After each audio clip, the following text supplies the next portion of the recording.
Hello! We're playing Cinderella Phenomenon again! I wonder how far are we in Claude's story? Okay, we're at chapter 8. I think there's like 10 chapters? So we're getting close to the ending. Okay, so I forgot completely what was happening in the plot. I think, if I recall correctly, Claude was avoiding us for some reason. And like we've been training with her right over here. But I forget. I think like we kind of confessed our feelings to Claude and he kind of was like, I can't love you cause something. If I don't return in 10 minutes, you can come back and check on me. I have no idea what I'm trying to type. That's me every time I type something. Jurian seems unconvinced, but she eventually nods. Oh, by the way, how's the sounding, everybody? Claude did a bittersweet kabedon, that's all that matters. You're right, he did do a bittersweet kabedon. I love getting kabedoned. You know, kabedon sounds like it would be a good food. I don't know, like, I feel like it would be like a meat dish or something. What? Try shouting. Hello? Hello? It's me! Can you hear me? Can you hear me now? Good! Can you hear me now? Good! Does anyone remember those, like, commercials? I think that was for AT&T. The sound sounds like sound. That sounds good. Hello Zerks, how you doing today? I watch the two knights as they head back. I see Garland put his arm around Jurian's waist, pulling her closely. Oh, yeah, bye. I turn away from the sight, ignoring the heavy feeling in my stomach. OMG, I've never felt like slapping someone before. Hey. If you slap me, I'm gonna slap you back, Heidi. I'll just practice the swings for 5 more minutes. The only thing I heard in the clearing while I practice is my shallow breathing and the wind in my ears. That made me feel like slapping Elio. Hey, you're the one that said to try shouting. Oh, you haven't met me? Well, ideas apparently met me. Something breaks my concentration, however.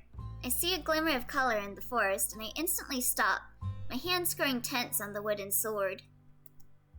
Doing good, almost didn't see your tweet. Ooh, it's a good thing I sent out that tweet. The can you hear me good part? What, you don't like... I forgot what company did that commercial. I think it was AT&T, but I'm not actually sure. What was that? It was some mobile phone company that did those.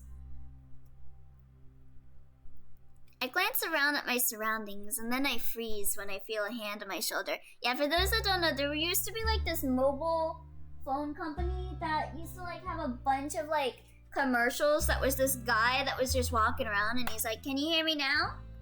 Good. Can you hear me now? Good. I can feel someone's breath on my neck. This all feels familiar. Is this... Claude? Oh.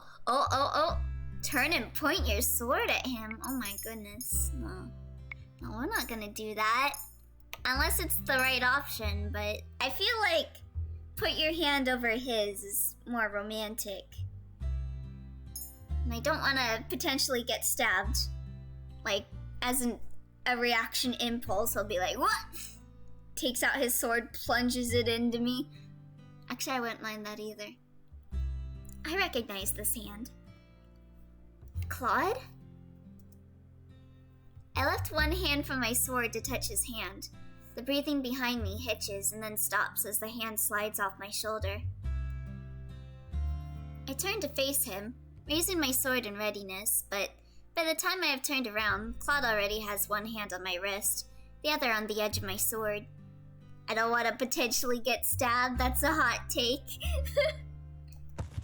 Oh yeah, I also forgot you were making jokes about Karma's sword fighting. Oh yeah. We sword fighting in the middle of the night. As much as I enjoy the feeling of your petite hands, princess, I would say you just let your guard down. Claude. Claude removes his hand, allowing me to lower my sword. So you wanna hold hands? I'm sorry, Lucette. I feel my breath catch in my throat when Claude holds out the rose pendant that I got for him. I feel my cheeks flush. Ooh hoo hoo hoo. You accidentally left this beautiful thing in my room when Yeah, it's called a gift. Well, I came to return it.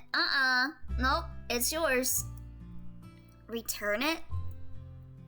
Yes, you left it in my room, and so I only thought it appropriate to bring it back to you.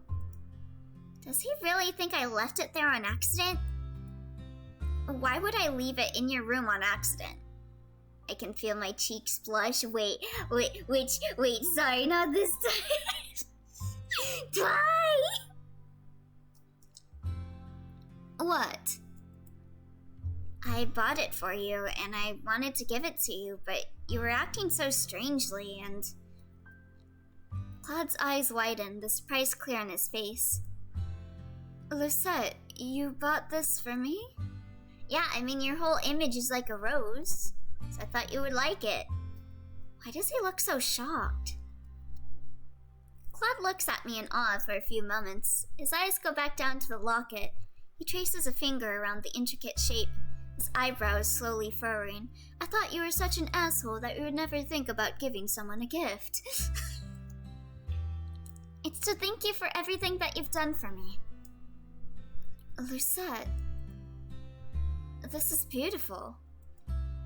He lets the chain fall through his fingers as he stares at the rose pendant with adoration. I feel my heartbeat stutter as he turns to regard me with the same gentle smile. He leans forward and my breathing stops as he reaches out to hold up my glass slipper necklace. He's standing so close to me.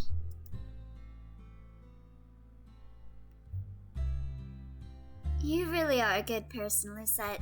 You completed your second good deed. Am I? I've done 2 good deeds in my entire life. Let's go! I think some kind of congratulations is in order. Is there anything you want that I can give to you? Yes. I want you to kiss me. I look up at him and notice that Claude's smile doesn't reach his eyes. Oh. So Elio did a deed. I did indeed! He still looks so sad. I feel like this is so much that I want from Claude, but I don't want to ask for something that might make him sad. Oh, I guess I did the wrong option, because we never got the little crystal. Okay, hold on. I've done 2 good deeds in my entire life. Why am I not surprised? Oh wait, you mean Lucette? Never mind. What do you mean, Twy? Excuse me? What was that? What was that you were about to say, huh, Twy? Huh? I don't mean anything. Likely story. I'm pretty sure I recognize Claude's hand, but because I know it's him, I also know what he'd want me to do. I duck away from his hand and turn quickly to point my sword. The tip of the sword is at his neck, and for a few stunned moments, I think I've won. Even Claude looks surprised. Yo, this reminds me of that one, like, kind of meme-ish thing that goes on now where, like, there's a person pointing a sword at someone's face and they're like, "You're so beautiful." It's really him! But then Claude's hands have moved and he has one hand over my wrist and the other on my sword. Too close! There we go. Good, Lucette. You realized you had an opening, but you broke your concentration. That bonk hammer is kinda close on both of us, Twy. The bonk hammer is always hovering over everyone here, I feel. Y'all are always on the edge of getting bonked. Claude? Claude removes his hands, allowing me to lower my sword. His what at what? I'm sorry, Lucette. I feel my breath catch in my throat when Claude holds out the rose pendant that I got for him. I feel my cheeks flush.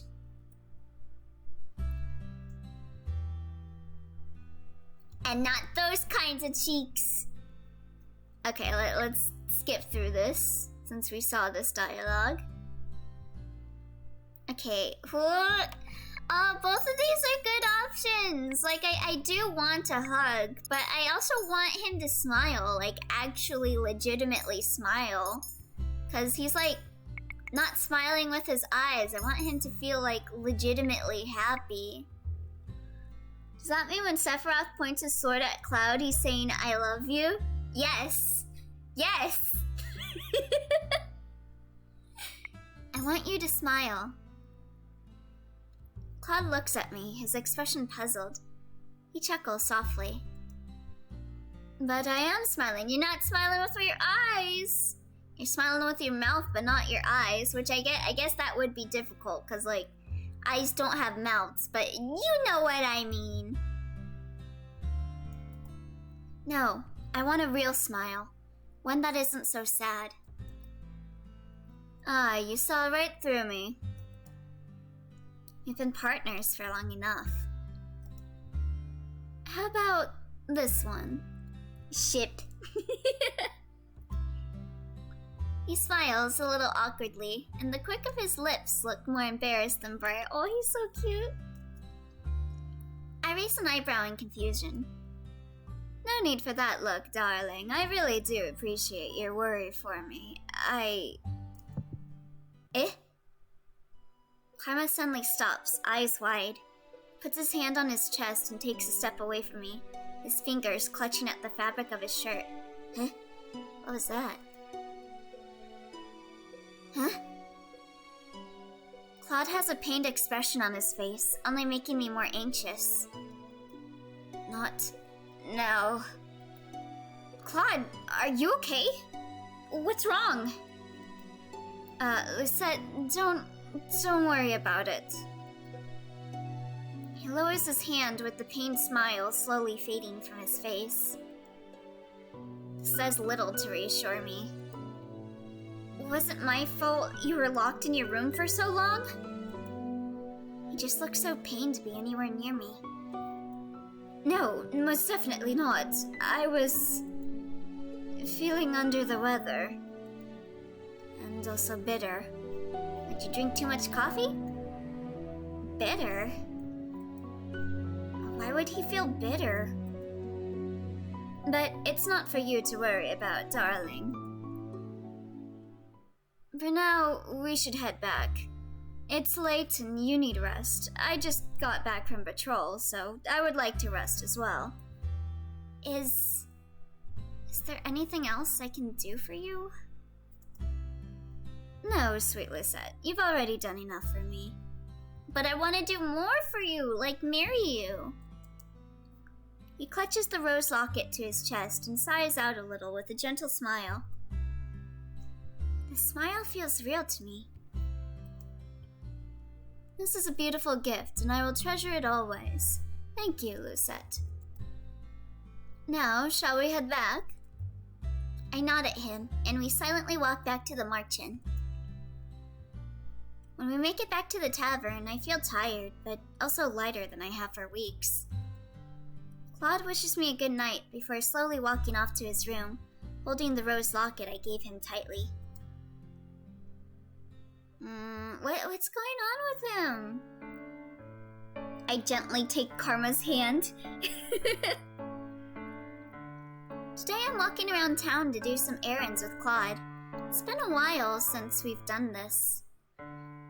Can Karma, not experience good emotions or something without, feeling pain, maybe? Though we're here to run errands, there's also something else that drew me into town today. Yesterday, Waltz came back to the March-In and told us of an announcement that the king was making today. Apparently that announcement had been posted for at least a week's time, but Waltz had only caught on to it after hearing about it from the crowds after one of his puppet shows. I'm not sure what this announcement entails, but I feel that I need to see the king make it with my own eyes. I can see more people milling about than usual, which means most of them must be waiting for the king to speak. I have a bad feeling. I can't speak. I have a bad feeling about this. It's not strange for the king to make announcements, but this feels so sudden. And with everything else that's happened to me, I feel on edge. Well, Lucette, you made those bags sound a lot lighter than they'd actually be. Stop complaining, Miss Karma.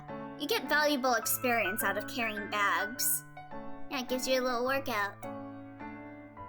Seeing Claude complain is amusing, especially since I know he can handle the load. Don't say it like that. I feel like a servant. What does that make me when you make me carry all those bags before? An assistant? I roll my eyes at him. We're both working at the March-In, you know. Carrying bags gives an experience. When is karma evolving? And what's karma's evolution? Yeah, what would be karma's evolution? Claude Von Regan. Claude evolves into Claude Von Regan. That's the 3 evolution line. We got karma, then we got Claude, then we got Claude Von Regan. And then the thought strikes me. What do you even do at the March-In? Also, there's like a baby version called like Karma Akabane. Pretty sure the king evolves into Claude. Claude looks surprised at my question, but then he quickly smiles at me. I train the knights, of course. I also attract customers with my beautiful reputation. I start laughing and Claude's face flushes. Darling, I get the feeling you're laughing at me. What makes you think that? Lucette is the nerd who carries books for senpai. She's like the tsundere one. She's like, fine, I'll carry your books. And then she like slaps you in the face with a book. But she actually winds up helping you out at the end of the day. I wonder. We finish up the rest of our errands and then sit down in the town plaza to rest. Claude leaves briefly and then returns with a slice of cake for both of us to share as a snack. I have a lot of things I want to ask him, and now feels like the right time to do so.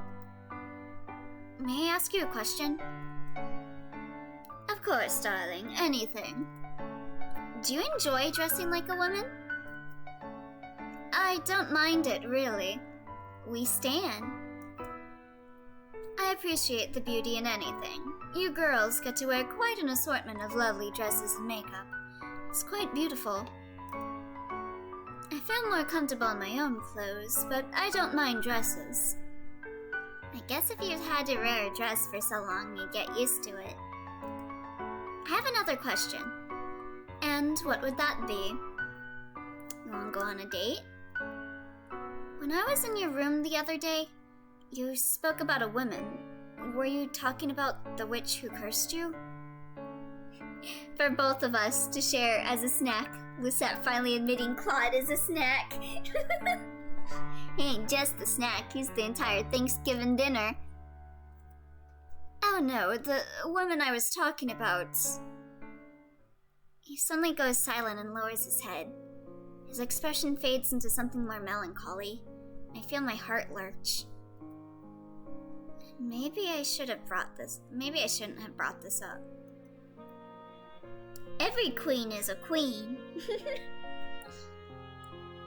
To my surprise, Claude continues talking. Shortly after I came to Angiel, there was a woman that I met whose smile was as radiant as sunshine. And she was beautiful, and when she laughed, everything felt right about the world. Hearing him talk about her makes me uncomfortable. Am I jealous? Yep. So, Claude was in love with this girl, I'm assuming. Claude watches me quietly as if he is measuring my expression. Eventually he goes back to speaking. Is he like checking to see if I'm like sad because he likes me now? I hope that's it. But at the same time, I don't like the playing with your feelings to gauge if you're interested kind of thing. I knew her for many months. Time passed and I thought we were truly in love. And then He goes silent for a few moments, his eyes distant, his expression pained. Well, some things happened and I realized she only loved me because of my curse. She was drawn to me just as any other woman is. Oh.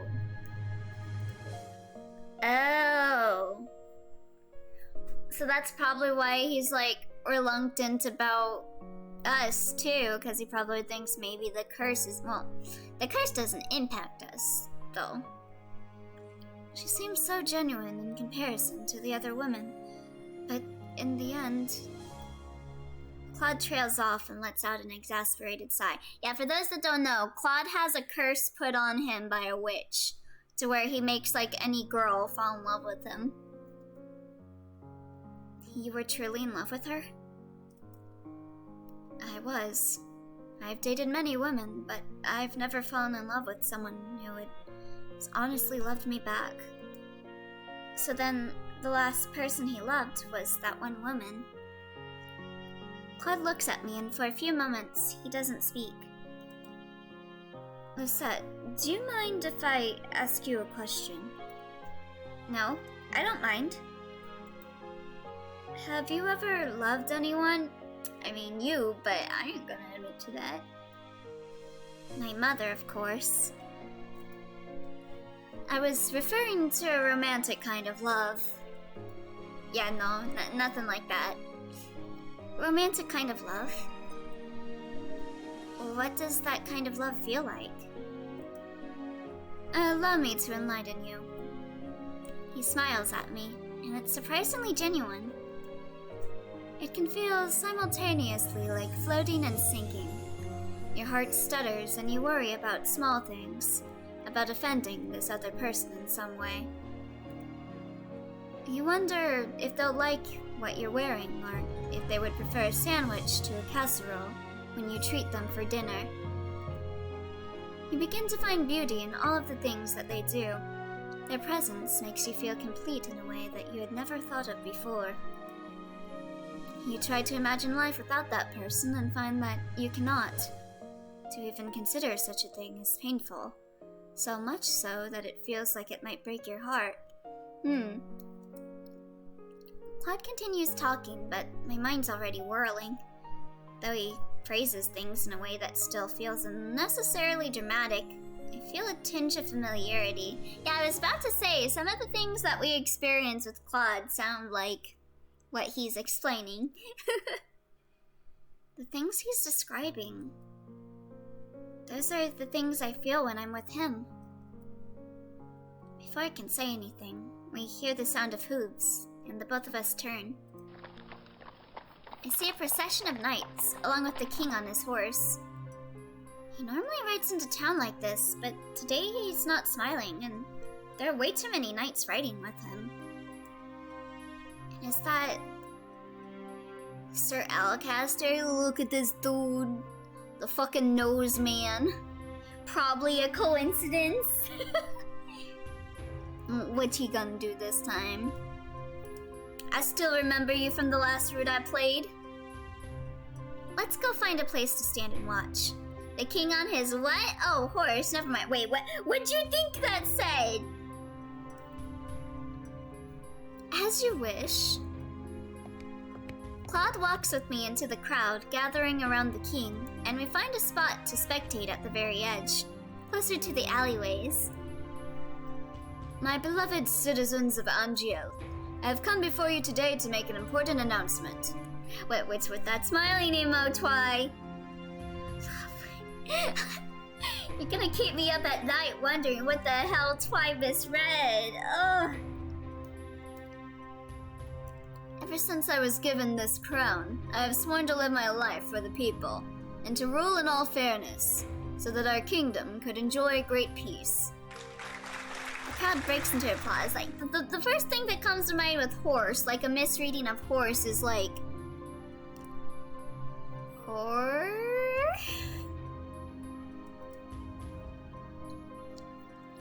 I stare at the king, an uneasy feeling in my stomach when I notice that there is sadness in his eyes, though he's smiling.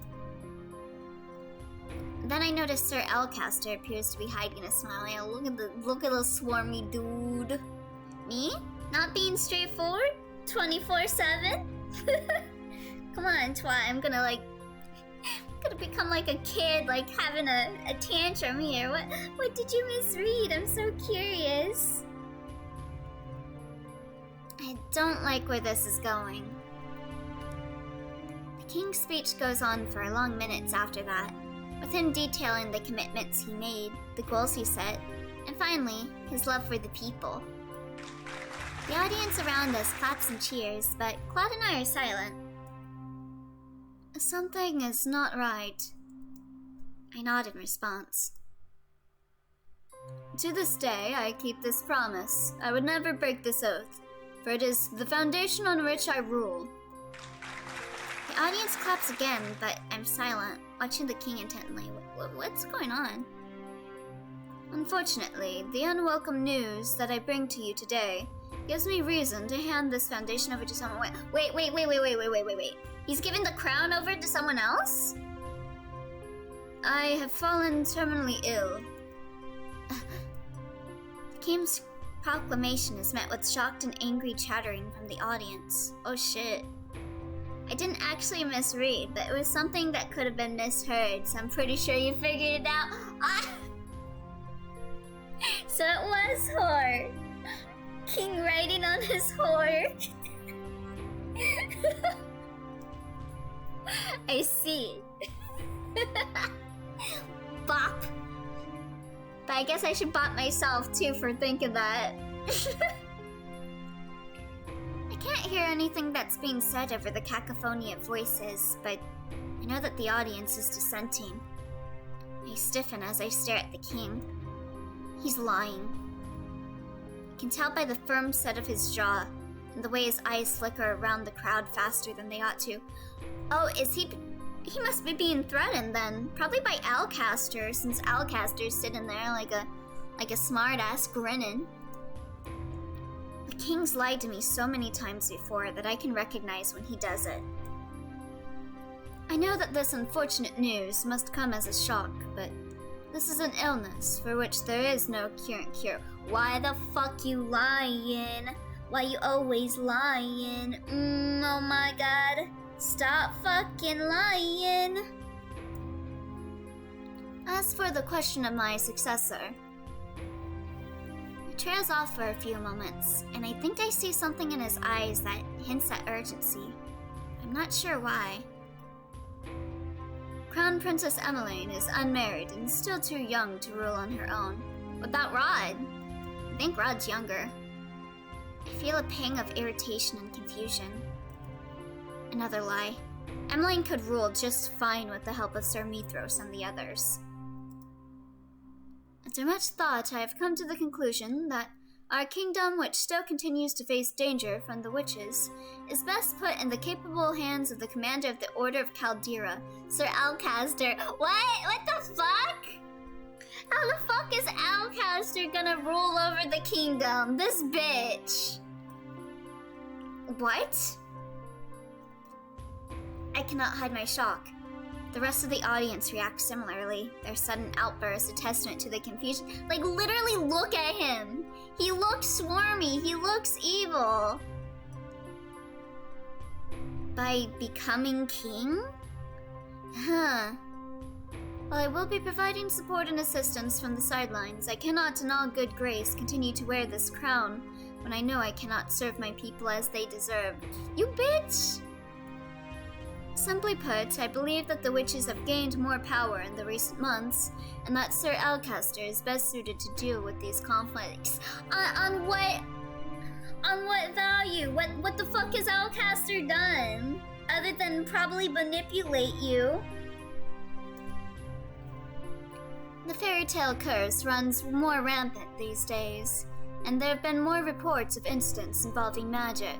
He looks swarmy, he looks evil. Really, Elio, do you really want to say this right before playing Devil Story? Listen, Twilight.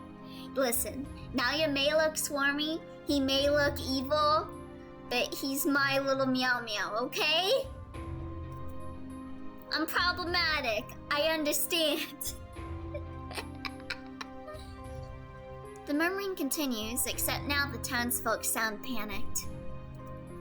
This cannot be true. I don't miss the reluctance in the king's next words. Oh, by the way, Twi, I don't know if you saw the VOD, but I'm actually kind of curious. Did you see the VOD for my last stream by any chance? Sir Alcaster has also suggested a number of remedies to our laws, especially concerning our security and work hours. What? Listen. I'm saying this because I'm listening. Oi, oi! I believe that Sir Alcaster can better rule this country in these turbulent times. Please show him all the love and loyalty you have shown me. I saw parts of it and I know there was one thing I wanted to comment on, but I forgot.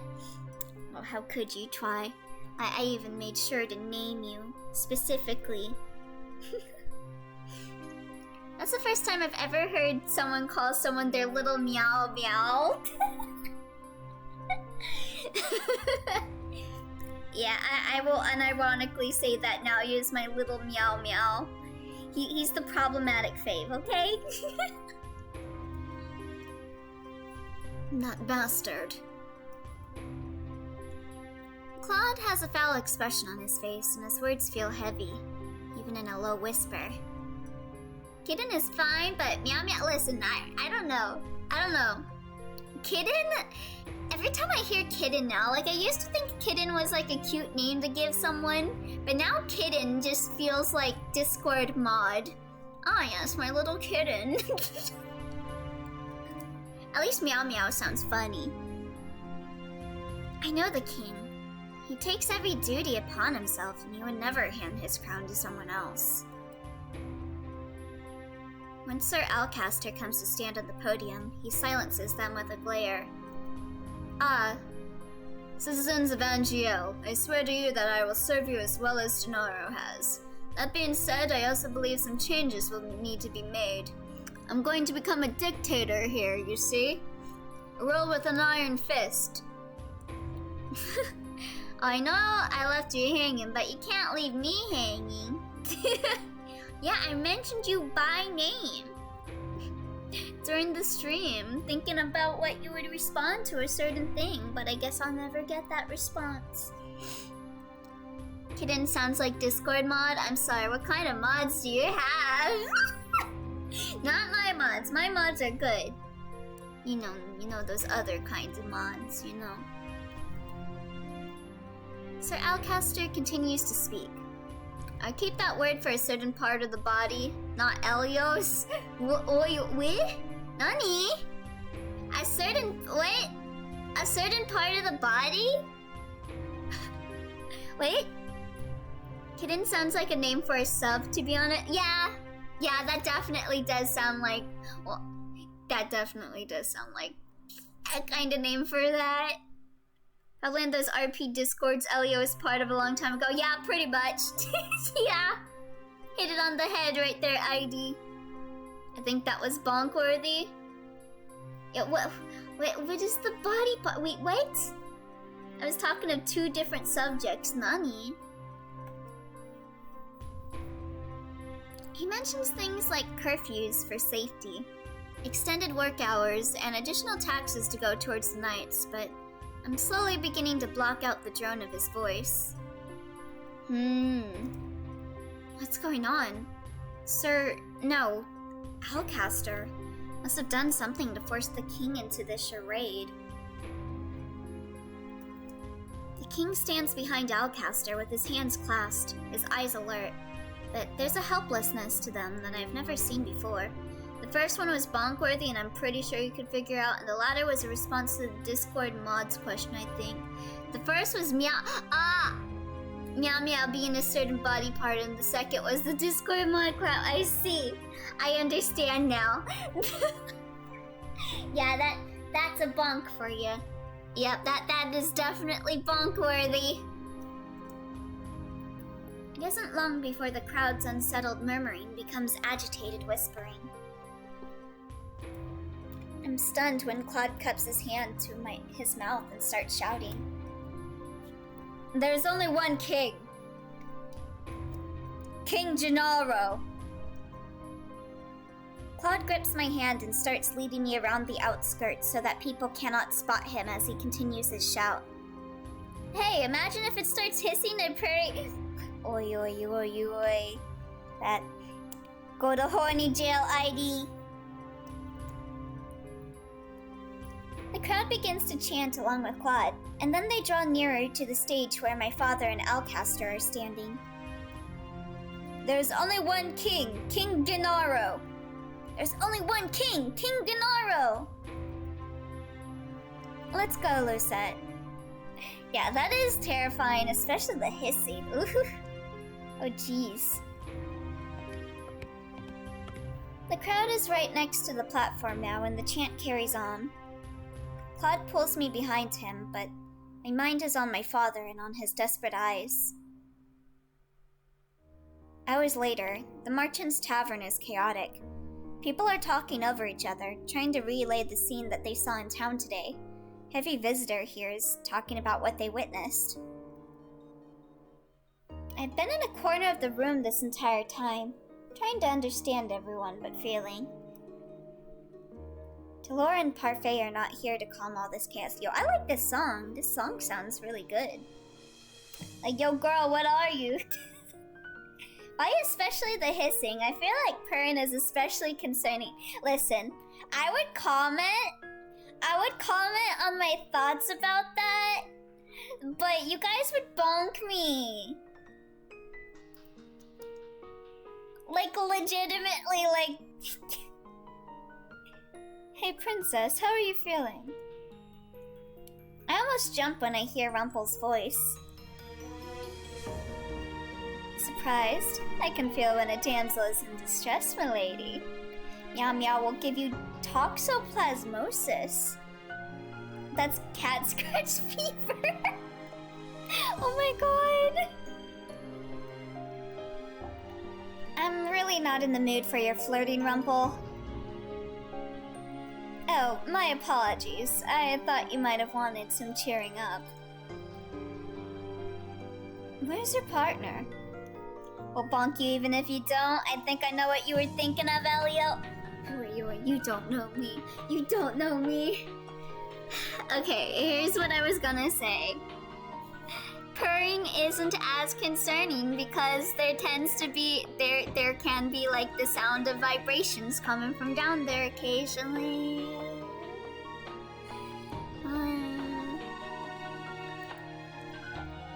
He went out to town to survey the situation.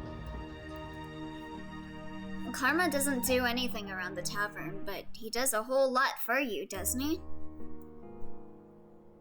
Okay, that's definitely not what I had in mind, so I deserve a bonk. Oh, was your thought worse, Twy? Yeah, I was talking about vibrators. I suppose that's the least a man in love can do. I feel myself blush. What's Rumpel going on about? Princess, you're pink. No, I'm Lucette. I am not. My mind feels all scrambled now. This is all Rumpel's fault. My god, stop, you innocent boy, no!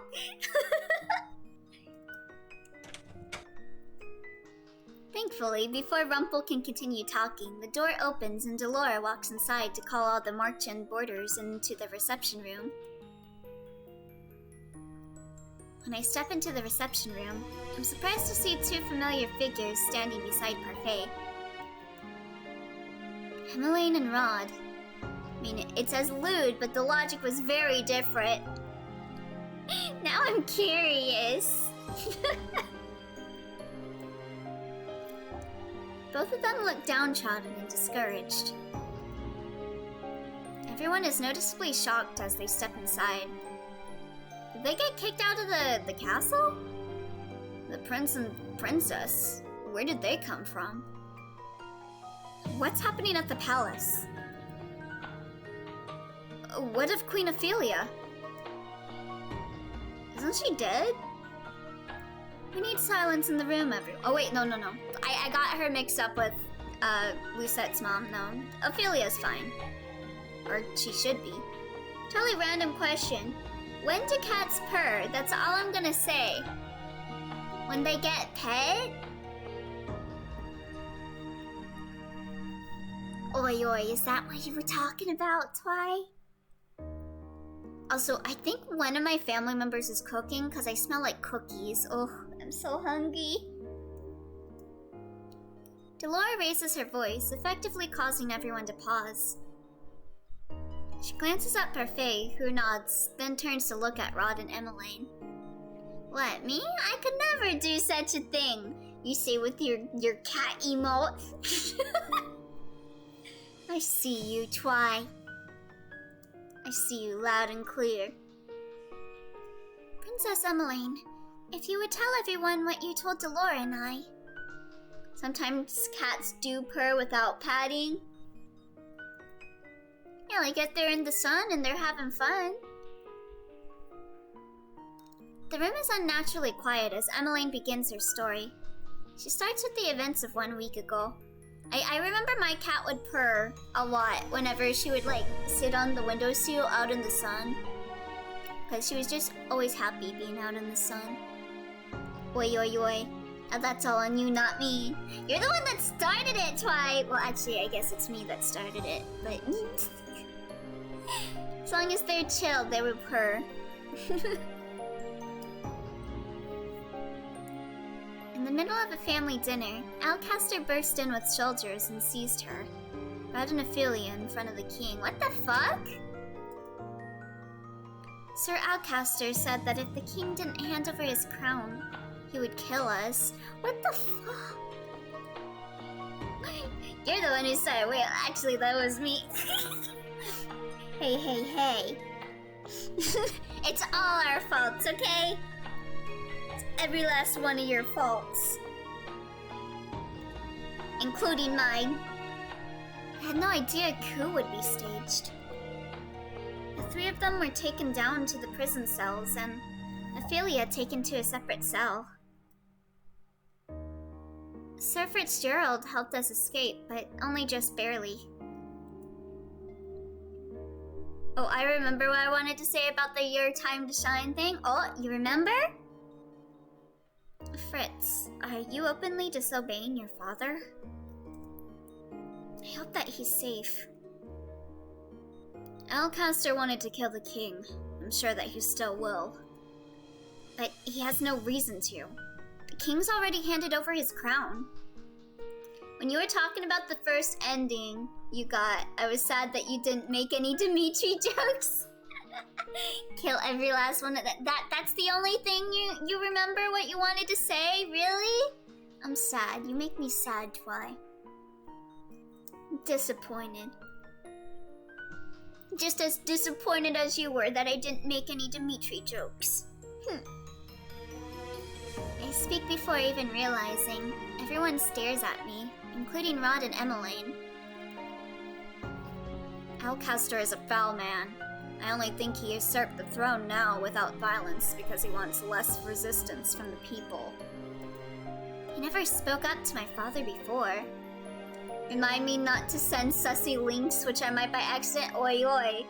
ID, you better watch yourself before you wreck yourself. Did you just say father? Not my fault, never. Yeah. Zerx is the only innocent one here out of everyone here. But I think Zerx kind of got into the conversation a little bit. It's a long story, Emmeline looks between Rod and I, her expression confused. You know each other? We do. I didn't watch it all yet. I'll get to it at some point. Alright, I'll be keeping tabs on you to make sure. Speaking of which, I've always wondered, what's more convenient for you, watching VODs on Twitch or YouTube? I don't really have, like, a preferred, thing for, like, watching VODs. But I guess if, like, you want to, like, support me, like, with ad revenue, I guess Twitch, because I don't make any money off of YouTube. I kind of, like, make my Twitch be kind of monetized while my YouTube is not monetized, for just so that people can have options, being like, oh, do I want to be there live and, like, have to watch ads or potentially sub? Or do I want to just wait for it to go up on YouTube where it'll be free with nothing going on? So I guess it's up to the viewer on what viewing experience they prefer. Emmeline looks like she wants to say something, but she remains silent. My mother's still inside the palace. We need to save her somehow. And Sir Fitzgerald! Who's wrecking who? I'm wrecking you. Why, what did I do? I'm innocent. Okay, Okami, you... you weren't there for the conversation, so I guess you are innocent. Zerks, though, not quite so innocent. What happened to Fritz? I'm a good boy, though. I'm pure. Likely story, Zerks. We don't know. He helped us escape, but we were spotted at the last minute. He told us to run ahead and leave him behind. Feel like there's a quiz coming? Okay, that makes sense. Yeah, there is a quiz coming, Twy. Better let me know when you watch that VOD. We didn't see him again after that, and we couldn't just wait, so Rob brought me here. Fun fact, you can't make money with YouTube Shorts. Oh boy, I'm about to become a YouTube Shorts king. Right now, we need to piece together this situation as quickly as we can, and then we need to figure out a way to save the king. You're not innocent either, Al. I know I'm not innocent. I never said I wasn't. I knew Alcaster was up to something, but I never thought it would escalate into this. Jurian? What do you know about this? Garland and I weren't stripped of our titles because we disobeyed Alcaster's orders. It was because we overheard Alcaster plotting something and tried to tell the king of his plot. Yeah, Alcaster's a bitch. We gave him a warning, but the king didn't believe us.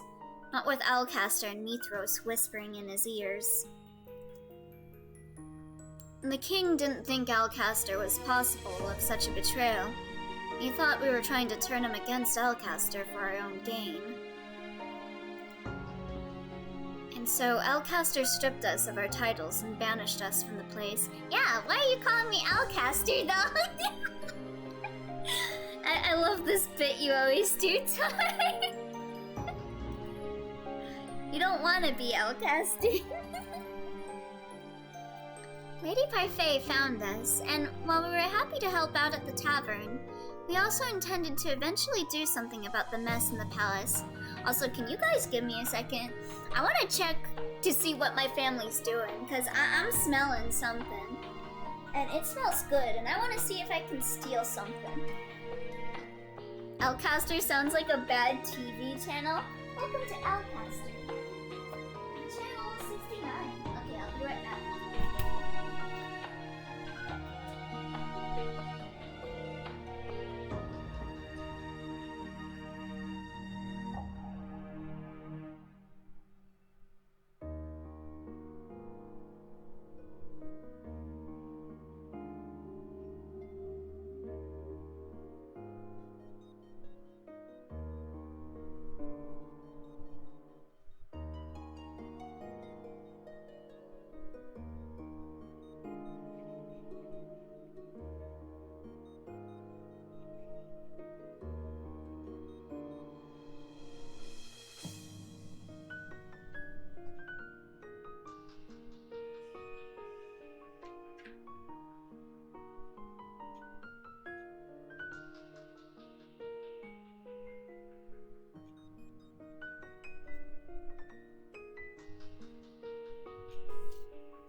my cousin's maybe making some brownies. But I didn't see them at all. So I just went and I saw like we had like muffins. So I grabbed a muffin. Looks like it's blueberry. Oh wow, that's a lot. The muffin here has like all of the blueberries smushed together in like a single pile at the bottom. Tonight we riot.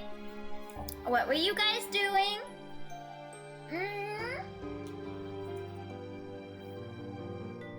So does Elia's fam smell like sussy buckets? Guys, no. No rebellions. I claimed this Twitch for Moria Shrine. Oh, Ella's back. No, this place belongs to the Scarlet Devil because the Scarlet Devil has Sakuya working for her. I am back. This muffin tastes weird. Anyway, back to the game. Lady Parfait found us. Okay, I already read that. Sir Alcaster has been planning to do this all this time. Tried to start a rebellion. Sounds like something Twi would do. Gotta make brownies sometime later. I have mix and I want to make some mean peppermint brown. Ooh, that sounds so good. Making me hungry. Oh, I love peppermint. I love having peppermint with like hot cocoa. When we part for the night, Parfait and Delora take Rod and Emmeline to a room that they can share.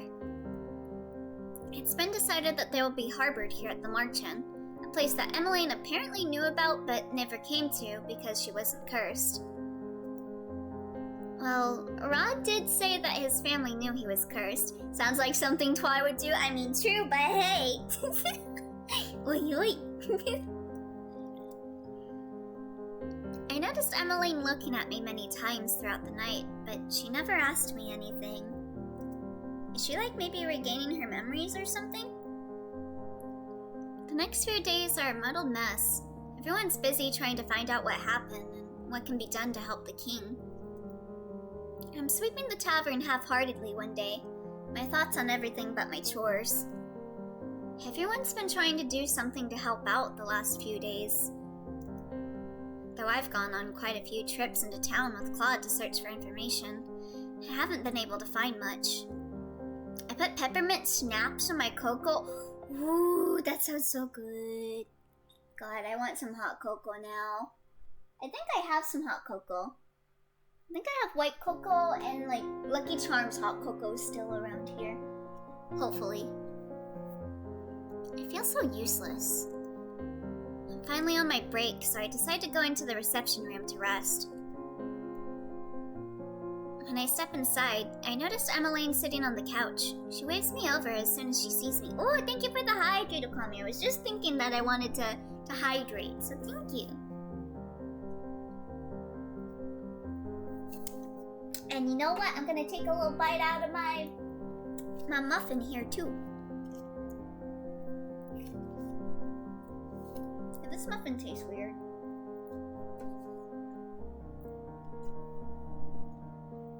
Oof. That muffin tastes like really dry. I'm gonna have a little bit of hydration after that.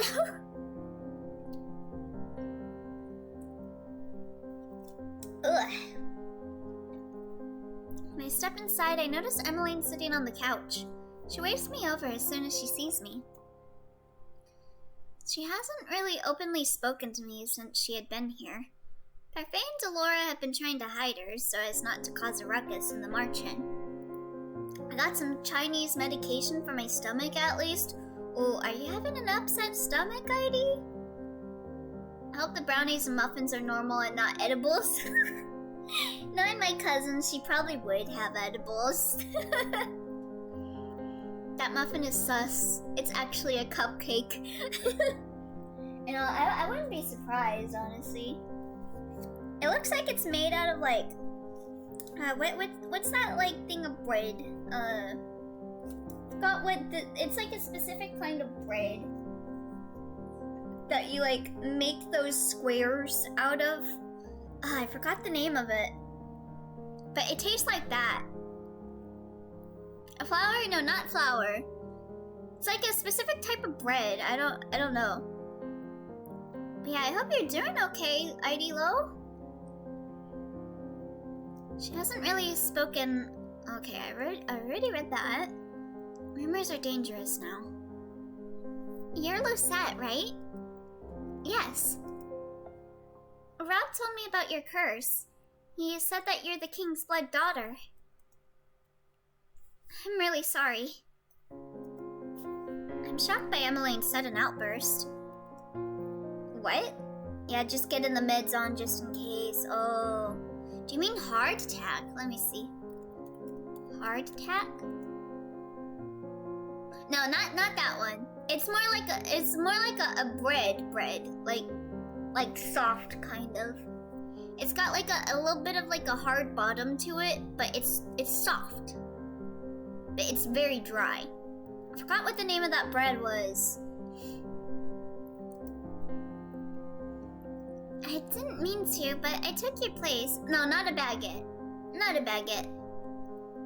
It's kind of like a sponge. How could I forget my own sister? We're not blood related. Oh, so she's got her memories back. Sourdough, nope, not cornbread! That's it! Cornbread! Okami, you got it. It's cornbread. It tastes like cornbread, kind of. But like, drier. That doesn't matter. I would love you regardless. Emmeline was always trying to take me out and do things with me back when I was still in the palace.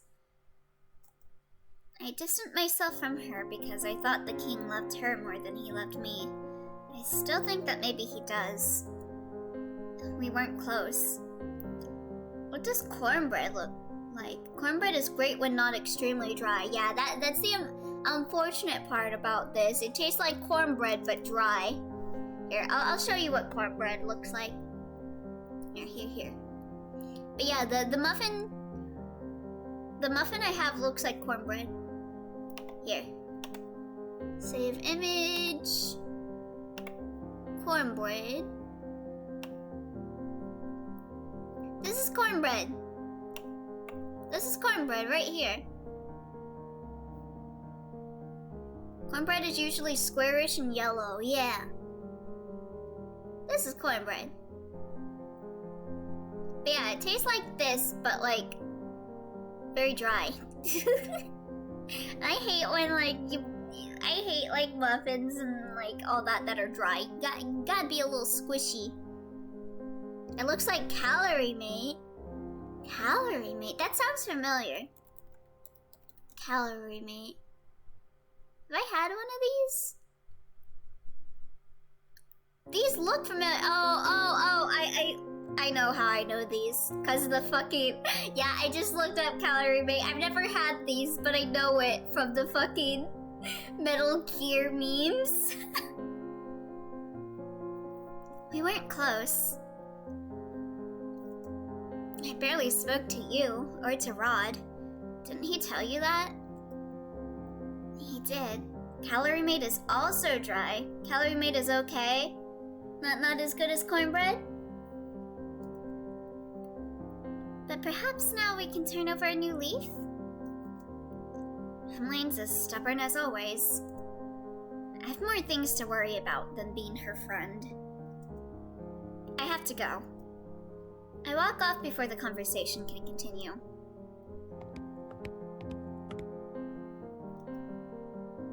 If I hadn't been cursed and remained in the palace, would Sir Alcaster have taken me hostage too? Stop stuttering. The hours tick by, and as the tavern is emptied for the day, Delora calls everyone together to explain what she and Parfait have pieced together about the situation. Yeah, but it's filling. Like, it does make you feel fuller. Probably because it, like, I'm assuming by the name it's filled with calories. Alright, everyone. We've come upon some new information. The first is that Alcaster has cracked down on the riots in town. Anyone seen protesting his rule is thrown in prison. Alright, I think I'm gonna save here. And then we'll switch over to a Devil Survivor. There's a Korean ripoff called Calorie Balancer. Or Calorie Balance. Interesting. I'll have to, like, buy one whenever I see him sometime then. But yeah. I'm gonna set up for a Devil Survivor real fast. So, I'm gonna just put up my BRB here. Devil Survivor! Yeah, thank you guys for coming for Cinderella Phenomenon!